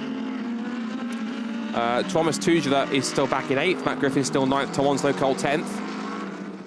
And here is that fight. Tom Onslow Cole looking at the inside of Matt Griffin. But couldn't quite squeeze through. Still the Matt Griffin, the Irishman, holding on from Tom Onslow Cole, who of course has won, he and Valentin Pierberg have won 3 times this season. 6 minutes to go in this first race. Temperatures will be a little bit cooler as we start to get towards the end of the afternoon and into very early evening. Round into Luffield they go. And now Gianmaria has been released from the back, from behind Bautskavisa. He's starting to set off up the road. I don't think he's going to catch the 2 McLarens, but he'll certainly pull himself out into a gap where he's not going to be caught in 6th position. Gap at the front has come down again because Fabio Crestani has just pumped in a new fastest lap of the race, 158.436. He was half a second quicker than Miguel Grenier, and as a result, Grenier was about almost a second slower than that of Albert Costa. So Costa's got race leading pace and race winning pace at the moment. Grenier is struggling in P2, and I think he's going to be caught by in the next couple of laps if he's not careful, because Crestani's really got some great pace here. There it is. There's the top 6, 7, 8, 9, 10 cars all in one shot. And there is Fabrizio Crestani hunting down the first of the 2 Emil Frey Lamborghinis. But there is your race leader. looking a little more comfortable than that man there in second place, Michael Grenier. And there, visibly, you can see again just how close Fabrizio Crestani really is. So this is now on board with Fran Moreda, looking forwards behind his teammate Enrique Chavez. Of course, Rafael Di Gianmaria is now in 6th position. 7th place for Bite Skavissa, 8th place for Thomas Tuchela. How much longer, though? Because that's changed, in fact, because Thomas Lecole, incredibly, has found 2 spots where he's passed both Matt Griffin and Thomas Tuchela up at 8th place. And also look at Ollie Hancock trying to squeeze past his fellow Ferrari, diving up the inside into the complex. Nice move up the inside line from Ollie Hancock. Nice and decisive up the inside. And again, he parks his car right on the apex. He prevents any possible attack or any retaliation from Matt Griffin. And through he goes up into what is currently at the moment 10th position. Now here's a replay of what happened before. So it looks like that was Tuchela went wide, and by that point Thomas Lecole had already passed Matt Griffin round the outside at Club Corner, which is not easy to do by any stretch of the imagination. And now what's intriguing, look at this, because not only has Thomas Lecole got past these 2 cars behind him, he's now chasing after Bite Skavissa as Matt Griffin runs wide on the exit of Luffield Corner through Woodcote, so that wouldn't have helped him with any grip or getting dirt and gravel onto his tyres. Just over 3.5 minutes to go now, so roughly a couple of laps left in this race now. The gap is now, I think it's gone back down again actually, to 1.2 between Costa and Grenier, or roughly at least. It's now 0.9, so the gap between Grenier and Crestani is 0.9, so it's stabilised. Here it is. The 2 McLarens still in line astern, 4th and 5th. Is there any chance for Crestani to get himself 2nd place? He will push all the way to the end. Here's what happened on the exit of Luffield. You see Matt Griffin running a little bit wide, tracks through the gravel, gets 2 wheels onto the dirt, but quickly keeps his foot in and back onto the circuit. But that all have done was just dirty his left-hand side tyres. And lost him a little bit of grip, which he'll have to shake off over the next couple of corners. Top 3 altogether. Gap is still 1.2 between 1st and 2nd. And actually looks, I say that, it looks a bit visibly closer actually. So maybe Albert Costa's lost a couple of tenths to Michael Grenier in his efforts to try and pull away from Fabrizio Crestani. So it looks as though that maybe Grenier is catching Costa, and whilst at the same time Crestani is catching Grenier. So interesting battles going on here between these 3. In terms of lap time wise, I think the next time by is going to be the last lap of the race, because we've got 20 seconds left. A fast lap is 1 minute 58 or so, and we're coming up to 2 minutes 15, and they're not going to clear this complex in 15 seconds. So we are going to get one more lap here at Silverstone in what's been a bit of a disrupted race. We had 2 fairly lengthy safety cars. Once the race did get underway, we've had an interesting battle here with the Emerald Frey Racing Lamborghinis, but it's been a solid run so far as well, also for Fabrizio Crestani. Cross the line come the years. They do get the last lap board. Just quick couple of messages. Team managers of car 19 to report to race control immediately, we're being told. We might have to quickly do that when the race is finished. Into Copse Corner go the 2 McLarens. Still Chavez ahead of Rueda in 4th and 5th position. And now Fabrizio Crestani is running out of time, running out of options, but he's going to push all the way to the flag because he knows he will not give up until he's sure he gets the checkered flag. And it's always possible to make a move, even up until the last corner, because anything can happen in motorsport, and let's face it, it's a cliche saying, but it usually does. That's Crestani then, hard under brakes, pitches it into Stowe Corner, and he's agonisingly close. Little spark from the underside of the car as it rubs against the track. And back into the complex. Still, Costa's got this one under control. 2nd place, maybe not so much. Grenier under threat from Crestani. But has Grenier got just about enough to hold on? I think he does. There's the 2 McLarens in the background. Still Chavez ahead of Rueda. They did this, I think, back at Red Bull Racing. They were pretty much together battling amongst each other. Here comes Albert Costa. As we learned, it took him a while to get back into racing, but boy, are we glad that he did, because he's taken to GT racing and he really has been a top driver ever since. And of course, he, along with Emerald Frey Racing, have really taken to this pretty quickly, and he is now just a couple of corners away from picking up another win in 2019. Unless there's a big dive here for 2nd place, I can't see Crestani getting past Michael Grenier. He'll try and close as much as he can, but into the final couple of the corners, it was a solid stint from Giacomo Altoe, even though it was a slightly disruptive one with a lengthy safety car. Once Costa jumped in, he took the lead, never looked back, and he'll head round the final corner for the last time, up to the checkered flag, and it will be a third win of the season. Up to the checkered flag for Albert Costa and Giacomo Altori in race 1 of the weekend at Silverstone in the International GT Open. It's an Emil Frey 1-2 with Michael Grenier and Norbert Siedler picking up second place, and Fabrizio Crestani takes third place along with Miguel Ramos. So very pleasing effort for SPS Performance. Fifth goes to the two Teo Martin McLarens, with Chavez ahead of Rueda. Sixth place for Raffaele Giammaria. It's one of their better results this season for the Raton Racing by Target Lamborghini. Seventh place for Tom Onslow Cole. Eighth for Beitz-Gewisse in the BMW for Sinkia Motorsport. Ninth place for impressively for Thomas Tuchel, who is in ninth place. Still a battle going on here behind this is the Sardinia number 99 Mercedes battling away with Cipriani. And that was a fight to the end for the AM category victory. So smiles all round and waves to the crowd for Albert Costa, as they took not only the race picture, they're also top pro drivers. For the record, Raffaele Giammaria took Pro-Am, and Miguel Sardinia got the AM result. Here's the confirmation of the result then. It's Albert Costa and Emil Frey Racing take the victory by 1.6 seconds from their teammates. Michael Grenier finishing that car in second place. Fabrizio Crestani pushed them to the end to bring their car home in third place. The Teo Martin McLarens finished fourth and fifth from Raffaele Giammaria in the Raton Racing by Target Lamborghini. Tom Onslow Cole got seventh place, and also the fastest lap of the race on the last lap with a 158.2. Beitz-Gewisse at eighth, Thomas Tuchel at ninth, and Matt Griffin rounds out the top 10. Of course, Raffaele Giammaria won the Pro-Am category. 11th for Ollie Hancock, 12th for Russell Ward, then Alicia Martinez, Miguel Sardinia, Giuseppe Cipriani, who just finished behind Sardinia, who won the AM class, then Daniel Zampieri, and we lost, sadly, Davide Roda due to some kind of a fire after a bump on the curbs. Darren Turner after accident damage from earlier on, and Razak Ham. Was it due to the points? Well, now it means that Costa and Altori have a 7-point lead heading into tomorrow, ahead of Chavez and Kodrich, with Grenier and Siedler in third place.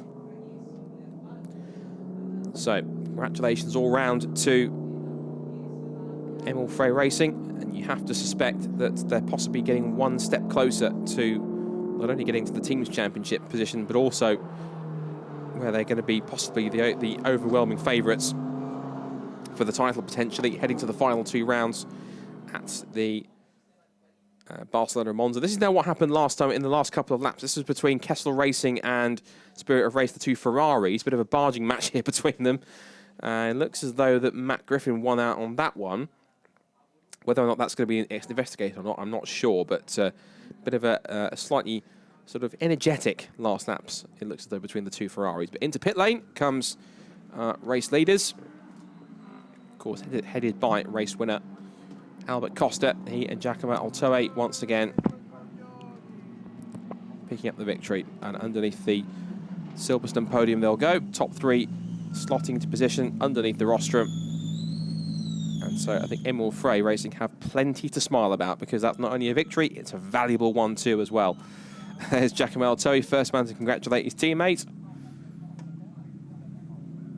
I think we're just waiting for the third place car to turn up, which, there it is. Fabrizio Crestani is just pulling in third position in the rumbling Mercedes. But friendly embrace, and there we go. That's very vital. Racing for Antoine. Of course, there's many drivers racing in memory of the late Antoine Hubert, who was sadly lost last weekend at Spa-Francorchamps in the awful Formula 2 accident. And I know that a lot of people around the world in motorsport are racing on behalf of Antoine. And so a valuable win once again, third of the season for Albert Costa and Giacomo Altori. They're becoming the team to beat in this championship so far in 2019 in International GT Open. And celebrations all round as well for Crestani and Ramos after a strong effort. But Emil Frey are the happiest team in the paddock so far tonight. Not only is it a win, of course, it's a lockout of the top two places, a double podium, and that will be the maximum points for them for the team's title. They should be very pleased with that, and so they are. And again, valuable points for Crestani and Ramos. More photos being taken. And I think we're getting ready just for our top three just to be ushered to the TV interviews before they head up onto the podium.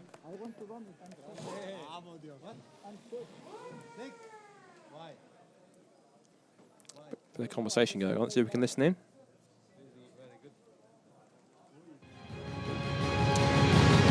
So Here's confirmation of the top three then. In third place, it's Miguel Ramos and Fabrizio Crestani in the SPS Automotive Performance. Mercedes, a great run from what was fourth on the grid. Second place goes to Michael Grenier and Norbert Siedler in the Emil Frey Racing Lamborghini. And making it a 1-2, and their third win of the season, it's Albert Costa and Giacomo Altori for Emil Frey Racing. We're now going to head down to the end of the pit podium, where they've got our winners with our interviewer, Giacomo Alfredo. Altori, Albert Costa, third win of the season in a race that was a little bit disturbed by safety cars. Your stint was not very racing. I mean, it was quite an easy stint. I did only a good start, and then after the first corner I was P1, and then there was all the stint long the safety car. I had only the last 3 laps pushing, and the car was good, so I managed to pull away a bit from the second, and it was good. You, Albert, raced a little bit more, but not much more. But all this is very good for the championship. Yeah, as you say, no, it's very important for the championship. I don't feel really good. I think something in the dinner, in the lunch, has been wrong from me. I'm a bit sick. I want to vomit. I want to, you know, I'm not feeling really good. So this victory is a bit strange right now. I'm really bad, but yeah, thinking with the championship is good. Great win, 1-2 for the team, so it's amazing. Well done, guys. Some champagne and everything will be all right.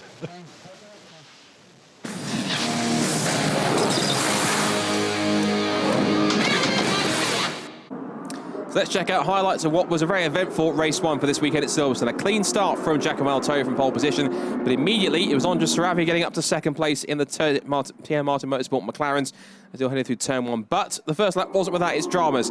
First of all, an incident involved Marcelo Hand with contact with the Matt Griffin and Duncan Cameron Ferrari that sent the McLaren straight into the barriers, and that was our first retirement.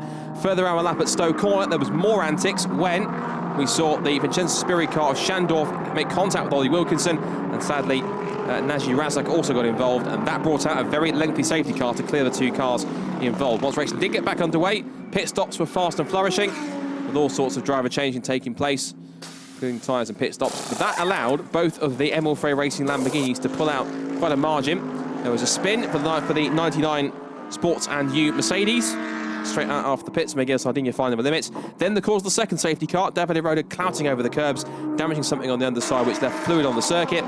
Once racing got back underway, it was a fight between the Teo Martin Motorsport McLaren from Enrique Chavez and Fabrizio Crestani, who made light work of the McLaren to chase after the 2 Lamborghinis in the closing stages. There was battling aplenty at the bottom of the top 10, particularly with the likes of the Lamborghini, the mix of Thomas Tuchela, Tom Onslow Cole, Matt Griffin, and Oliver Hancock. But in the end, it was a dominant 1-2 for the 2 Emil Frey Lamborghinis, with the SPS Motorsport Mercedes back in third place. The third win of the season for Albert Costa and Giacomo Altori. And so straight out to the podium, I think with the fact that Albert's not feeling too well, I think champagne might be out of the question, I think, on this particular podium. But hopefully he feels okay overnight to race tomorrow. So third place goes Fabrizio Crestani and Miguel Ramos for SPS Automotive for the Mercedes. So Michael Grenier and Norbert Siedler make their way up to the second step of the podium and shake the hands of both Miguel and Fabrizio. But the winners, not only pro winners, but overall winner as well, the third time this season, Albert Costa and Giacomo Altori. And they head to the top step with the applause and shake hands with their teammates and, of course, the SPS Mercedes boys. And we will get the national anthem for the winning team, that of Emil Frey Racing, being the national anthem of Switzerland in a second. And the national anthem for the winning team. And here we go.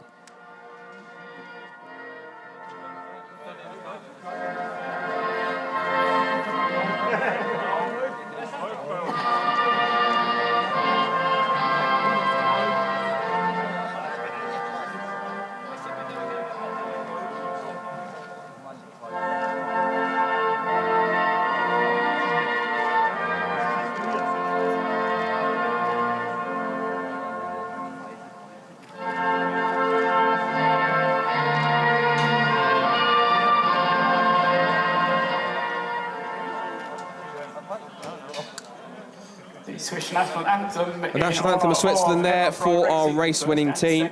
And so we'll have the trophy presentations now. The latest celebrity from Silverstone to go onto the podium and present. So we're going to have the awards presented now. First of all, to our third place runners, Fabrizio Crestani and Miguel Ramos. Another solid podium for them in third position. More valuable points for the championship. Likewise for second place, that'll be going to Norbert Siedler and Michael Grenier. Looks like one of the representatives from Michelin is also there to hand out the trophies. Celebratory second place for Emil Frey. And to finish off the 1-2, of course, to pick up the winners' trophies. And Niall Keating from one of our sort of local restaurants is going to be handing out the awards to our race winners for the third time this season. Once again, Giacomo Altori and Albert Costa, winners in the first race at Silverstone. And as we said, I don't think, as we see the winning team trophy go to Emil Frey Racing once again, one of their representatives on the podium to collect that.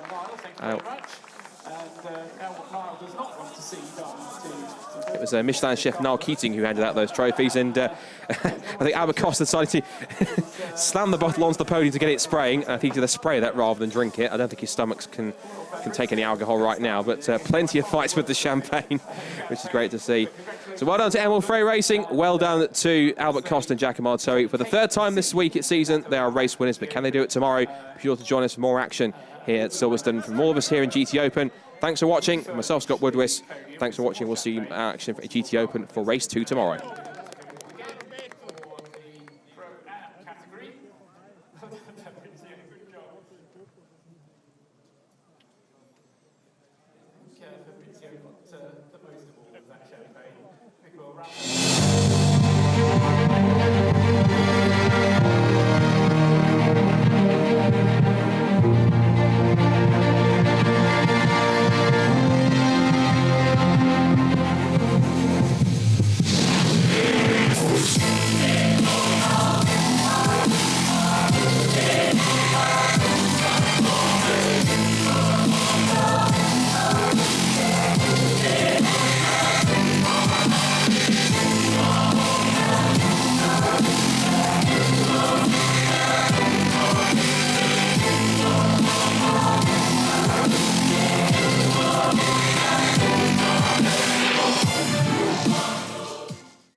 So, Pro-Am, of course, we had Thomas Tuchel and Frederick Schandorf. And then the second place men, of course, Tom Onslow Cole and Valentin Pierberg. And the winners, of course, was Janton Liang and Raffaele Gianmaria. And the trophies handed out. So after a spin earlier on after contact, a good recovery to third place in Pro-Am for the Vincenzo Sospiri Racing drivers, Schandorf and Tuchel. Well done to them. Second place going to Valentin Pierberg and Tom Onslow Cole. A well-earned second place for them, and they'll start pretty high up the grid for tomorrow's race after qualifying. And then our Michelin star chef, Niall Keating, to hand out the winners' trophies to our Pro-Am winners for this first race today, of course, the Italian Raffaele Gianmaria and the Chinese driver, Jiatong Liang.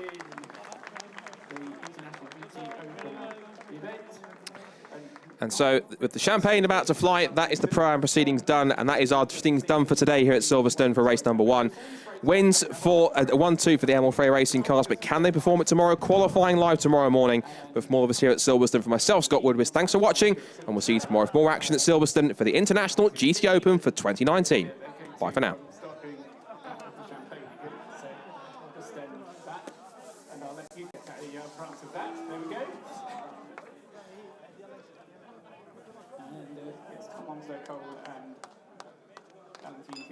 Enjoying that.